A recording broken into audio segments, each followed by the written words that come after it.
విశాఖ జిల్లా తాడ్చెట్లపాలెంకి చెందిన యువతి మౌనికను గాజువాక్లో ఇంటికి తీసుకెళ్లి అత్యంత క్రూరంగా హత్య చేసిన రవీంద్ర పక్కా ప్లానింగ్తోనే వ్యవహరించాడని పోలీసుల దర్యాప్తులో తేలింది. నేవీ తనకిచ్చిన ఐడీ కార్డును తీసుకుని డబ్బు కోసం వేధిస్తున్నందునే ఆమెను చంపేశానని పోలీస్ స్టేషన్కు వెళ్లి లొంగిపోయిన నిందితుడి మాటలను పోలీసులతో పాటు అంతా నమ్మేశారు. రిమాండ్కు పంపిన తర్వాత ఆధారాల కోసం ప్రయత్నించినప్పుడు సరికొత్త విషయాలు బయటపడ్డాయి. ఇంతకీ ఆ కంత్రిగాడి కన్నింగ్ ప్లాన్ ఎలా బయటపడింది? విశాఖలోని గాజువాకలో ప్రియురాలు మౌనికను అత్యంత దారుణంగా చంపేసి డెడ్ బాడీని ముక్కలు ముక్కలు చేసిన కిరాతకుడు రవీంద్ర కేసులో కొత్త విషయాలు వెలుగు చూస్తున్నాయి. పోలీసులు అతన్ని కస్టడీకి తీసుకుని విచారించడంతో అనేక విషయాలు బయటపడ్డాయి.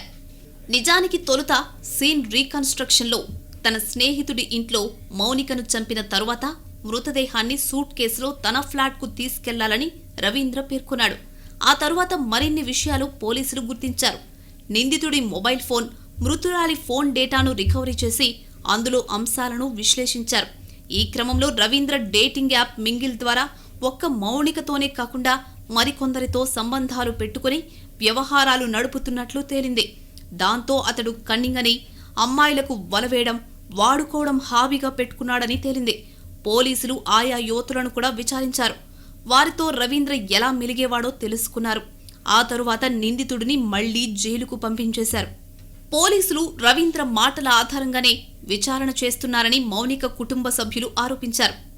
మౌనిక కుటుంబ సభ్యులు తమ అమ్మాయి మంచిదని, క్రూరంగా చంపాల్సిన అవసరం ఏంటని ప్రశ్నిస్తున్నారు. అయితే నిజంగానే మౌనిక డబ్బుల కోసం రవీంద్రను వేధించిందా? గతంలో ఆమెకేవైనా డబ్బులిచ్చాడా?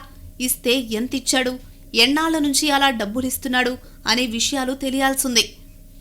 నేవీ ఐడీ కార్డు మౌనిక తీసుకుందని, హత్య చేయడానికి అది కూడా ఒక కారణమని నిందితుడు పేర్కొన్నాడు. ఈ హత్య తరువాత ఆ ఐడీ కార్డు రవీంద్రకు దొరికిందా లేదా?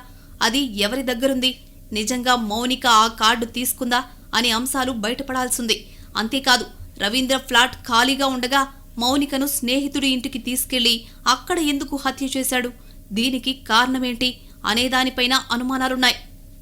మరోవైపు స్నేహితులు చెప్పిన తరువాతే రవీంద్ర పోలీసులకు లొంగిపోయాడని ప్రచారం జరిగింది. అందులో వాస్తవం ఎంత? మౌనికను చంపిన తరువాతి పరిణామాలను ఎదుర్కొనడానికి రవీంద్ర ప్లానింగ్ ఏంటి? ఎందుకు లొంగిపోయాడో వివరించాల్సింది.